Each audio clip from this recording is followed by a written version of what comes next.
Hello मेरे प्यारे बच्चों, आप सभी का स्वागत है आपके इस official channel HP YouTube classes में। चलिए दोस्तों, आज आप लोग के लिए क्लास 12 बायोलॉजी के मैं वो मोस्ट इम्पॉर्टेंट क्वेश्चन लेकर के आया हूं। आज आप लोग के लिए दोस्तों अगर बात करें 27 फरवरी का जो बोर्ड का पेपर होने जा रहा है, उसके लिए मैं बहुत सारे मोस्ट इम्पॉर्टेंट क्वेश्चन लेकर के आ रहा हूँ। दोस्तों अगर आज की वीडियो आप लोग को पूरा देख लेते हैं तो आप लोग को 95 प्लस आपका गारंटी के साथ नंबर दोस्तों आपके पेपर में जरूर आएगा। तो दोस्तों वीडियो को इन तक जरूर देखना होगा आप लोग को। आज की वीडियो में बहुत ही खास मैं आप लोग को बताने वाला हूं। दोस्तों अगर ये देखा जाए तो आज आपकी वीडियो में यही सारे क्वेश्चन के ऊपर मैं आप लोग को बताऊंगा। उसके बाद ये सारे क्वेश्चन ही आप ये सारे टॉपिक को तैयार करना है, ठीक है। यही सारे टॉपिक आपके पेपर में आएगा दोस्तों 100%, ठीक है। जो 27 फरवरी का आपका पेपर होने जा रहा है वहाँ से ये सारे क्वेश्चन आपको पूछे जाएंगे। दोस्तों अगर आज की वीडियो आप लोग पूरी देख लेते हैं, आप लोग अभी तैयार कर लीजिए, अभी आप लोग के पास कुछ समय बचा है ज़रूर, तो आप लोग इन तैयारियों के साथ पूरा आप लोग नंबर ला सकते हैं। तो चलिए दोस्तों स्टार्ट करते हैं अपनी क्लास की। देखिए क्लास 12 बायोलॉजी, ठीक है। क्लास 12 बायोलॉजी 90% प्लस की गारंटी है दोस्तों, ठीक है। पूरी किताब के 60 महत्वपूर्ण टॉपिक आज आप लोग के लिए लेकर के आए हैं, मोस्ट इम्पॉर्टेंट टॉपिक यहाँ, ठीक है। तो बात करें दोस्तों हर एक चैप्टर से मैं वो टॉपिक लेकर के आया हूँ जो आप लोग को देखना बेहद ही ज़रूरी है, ठीक है। यदि इन टॉपिक को आप लोग देख लेते हैं तो आप लोग की परीक्षा में 100% आपका नंबर पूरा आ जाएगा। तो चलिए स्टार्ट करते हैं पहला क्वेश्चन। देखिए आप लोग जानते हैं कि पहला पाठ आपका है पुष्पी पादपों में लैंगिक जनन। तो इसमें आप लोग को क्या क्या पढ़ना है दोस्तों, क्या क्या चीज़ नहीं पढ़ना है, ठीक है। क्योंकि हमें नाजायज़ चीज़ नहीं पढ़ना है, जो आपको एग्जाम में आएगा वही चीज़ हमें देखना है, ठीक है।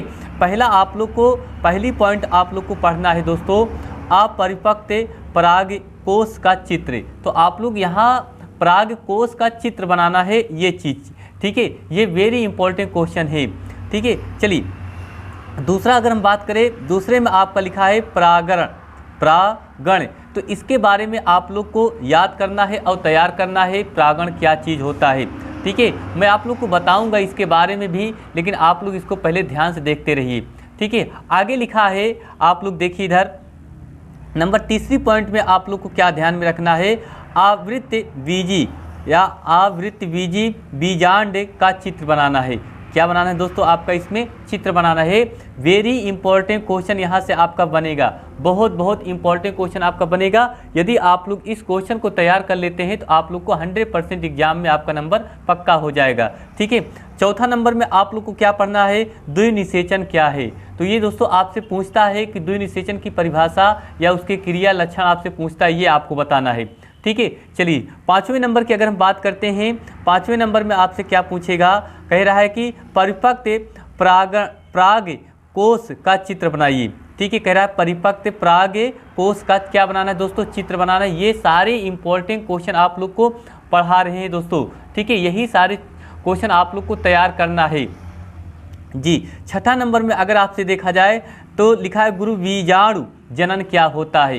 कह रहा है आपसे गुरु बीजाणु जनन क्या होता है। ये सारे क्वेश्चन लगातार एग्जाम में पूछे जा रहे हैं बच्चों। मैं आपसे चाहता हूं कि आप सभी लोग इन क्वेश्चनों को आप लोग तैयार करिए, ठीक है। सातवें नंबर में अनिषेचक जनन क्या है, इसके बारे में आपसे पूछेगा कि अनिषेचक जनन किसे कहते हैं, ठीक है।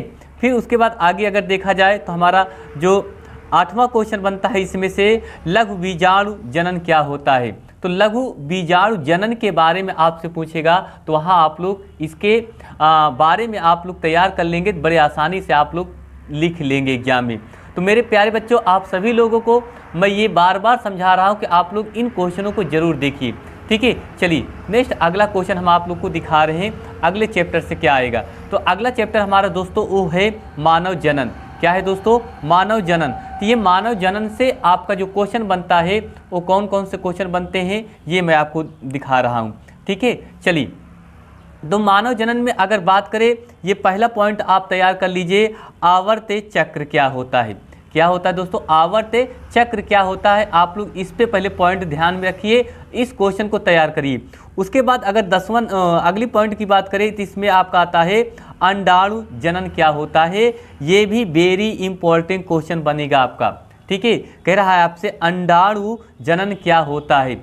फिर उसके बाद आपसे अगर अगला पॉइंट की बात करें, देखिए लिखा है शुक्राणु जनन क्या होता है। तो ये शुक्राणु जनन से भी आपसे क्वेश्चन बनेगा।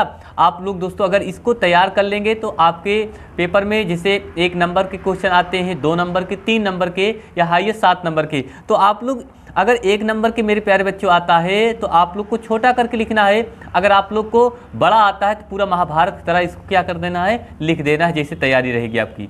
ठीक है, तो चलिए देखिए आपको मानव जनन में आपको सिर्फ इतना तैयार करना है, आवर्त चक्र क्या होता है, ठीक है, अंडाणु जनन क्या होता है, शुक्राणु जनन क्या होता है, ये चीज़, ये इतना आपको तैयार करना है। ठीक है, चलिए अगला अगर पार्ट से बात करें दोस्तों, अगला पार्ट का, तो अगले पार्ट में आपको क्या तैयार करना है, जनन स्वास्थ्य। क्या लिखा है, जनन स्वास्थ्य में आपको क्या तैयार करना है, परिवार नियोजन। ये भी आपका वेरी इंपॉर्टेंट क्वेश्चन बनेगा। ठीक है, ये हर साल पेपर में आपसे पूछा जा रहा है दोस्तों, और लगातार ये क्वेश्चन पूछता है, आप लोग से आएगा। परिवार नियोजन के बारे में आपको तैयार करना है। फिर मनुष्य में यौन संबंधी रोग, इसको भी आप लोग तैयार कर लीजिए। आगे अगर चलें तो मनुष्य में लिंग निर्धारण क्या होता है, मनुष्य में लिंग निर्धारण क्या होता है। तो ये दोस्तों आप लोग इन सारे क्वेश्चनों को आप लोग तैयार करिए। ठीक है, यही सारे क्वेश्चन आपके पेपर में 27 फरवरी को आपके पेपर में आएंगे। ठीक है, चलिए मैं नेक्स्ट अगला आपको बता रहा हूँ, इसके आगे आपको क्या तैयार करना है ये चीज़ बता रहे हैं। ठीक है, मैं चाहता हूँ दोस्तों यदि अगर ऐसे ही सारे पॉइंट आप लोग तैयार कर लेंगे तो आप लोग का मज़ा आ जाएगा पेपर में, हमें क्या करना है क्या नहीं करना है। चलिए दोस्तों अब आपको हम दिखा रहे हैं हमारा अगला पॉइंट क्या होगा, अगला चैप्टर क्या है। ठीक है, तो अगला चैप्टर आप देख रहे हैं वंशागति और विविधता के सिद्धांत। ये दोस्तों अगला चैप्टर आपका तैयार करना है, वंशागति और विविधता के सिद्धांत। इसमें आपको कौन कौन सी पॉइंटों को ध्यान में रखना है और कौन कौन से पॉइंट आपको तैयार करके एग्जाम में बैठना है। चलिए पहला पॉइंट आपको क्या तैयार करना है, प्रभाविता और अप्रभाविता में अंतर कह सकते हैं। या आपसे पूछेगा प्रभाविता और अप्रभाविता क्या होता है। ठीक है, इसकी सिद्धांत या आपको बताना है। दूसरा अगर आपसे इसमें आपसे देखा जाए अनुवांशिक रोग क्या होता है, ये भी आपसे क्वेश्चन बहुत इंपॉर्टेंट होता है। ठीक है भाई, वेरी वेरी इंपॉर्टेंट क्वेश्चन बनता है ये, क्योंकि हर साल पेपर में देखा जाए तो लगातार ये क्वेश्चन आ रहे हैं। ठीक है, अनुवांशिक रोग।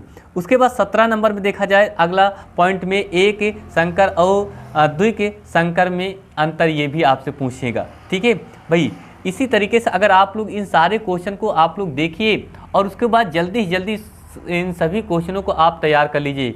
ठीक है भाई, देखिए 18 नंबर की अगर बात करें, 18वें पॉइंट में आपसे क्या करना है, अपूर्ण प्रभाविता कामाया मेंडल का सिद्धांत। ठीक है, ये भी आपसे क्वेश्चन इंपॉर्टेंट है। तो दोस्तों इन्हीं सारे क्वेश्चन को आप लोग तैयार करना है भाई। ठीक है, चलिए अगला आपको देखें, अगला चैप्टर में आपको क्या तैयार करना है भाई। ये देखिए वंशागति का आणविक आधार लिखा है, वंशागति का आणविक आधार। दोस्तों आपने ये पढ़ा है इस चैप्टर को, तो इस चैप्टर में हमें क्या क्या पॉइंटें पढ़ना, सिर्फ मैं आपको यही बता रहा हूँ और बार बार ये समझा रहा हूँ कि आप लोग यही सारे पॉइंट को तैयार कर लीजिए भाई। ठीक है, देखिए इसमें आप लोग को क्या क्या तैयार करना है, बेहद ही इम्पॉर्टेंट चैप्टर है ये, वेरी वेरी इंपॉर्टेंट चैप्टर बनता है, यहाँ से आप लोग को क्वेश्चन जरूर बनेगा। ठीक है, जीन, ये दोस्तों जीन क्या है इसके बारे में आप तैयार कर लीजिए। उसके बाद फिर क्या लिखा है, डीएनए और आरएनए। आप लोग आपसे अलग अलग पूछ सकता है कि डीएनए क्या है, डीएनए की क्या विशेषता, डीएनए के उल्लेख, डीएनए के उदाहरण। ठीक है, उसके बाद आरएनए, ये भी आपसे पूछता है। उसके बाद अगला पॉइंट में आपसे क्या कहेगा, यही लिखा है डीएनए और आरएनए में अंतर क्या होता है, डीएनए और आरएनए में अंतर क्या होता है, ये भी क्वेश्चन इंपॉर्टेंट क्वेश्चन आपके बनेंगे। ठीक है, तो इन सभी क्वेश्चन को आप लोग भाई जल्दी जल्दी तैयार कर लीजिए। अच्छा, बात करें दोस्तों 22 नंबर में आपसे क्या कहेगा कि डीएनए का वाटसन एवं क्रिक मॉडल क्या होता है। ठीक है, ये आपसे क्वेश्चन बन सकता है और इन्हीं सारे क्वेश्चन को अगर आप लोग तैयार कर लेते हैं मेरे भाई, मैं बार बार आपको समझा रहा हूँ कि आप लोग का अच्छा नंबर जरूर आएगा यार। ठीक है, चलिए नेक्स्ट अगले में आपको इस पार्ट में क्या तैयार करना है, अनुवांशिक कूट। अनुवांशिक कूट आपको ये भी चीज़ आप लोग को तैयार करना है। ठीक है भाई, अगला पार्ट देखते हैं। अगला आपका इसमें मिलेगा डीएनए फिंगर प्रिंटिंग। ठीक है, आपसे ये पूछेगा डीएनए फिंगर प्रिंटिंग क्या है। ठीक है भाई, आगे देखिए अगला चैप्टर से अगर हम बात करें तो यहाँ हमारा अगला जो चैप्टर बनेगा वो मानव स्वास्थ्य एवं रोग।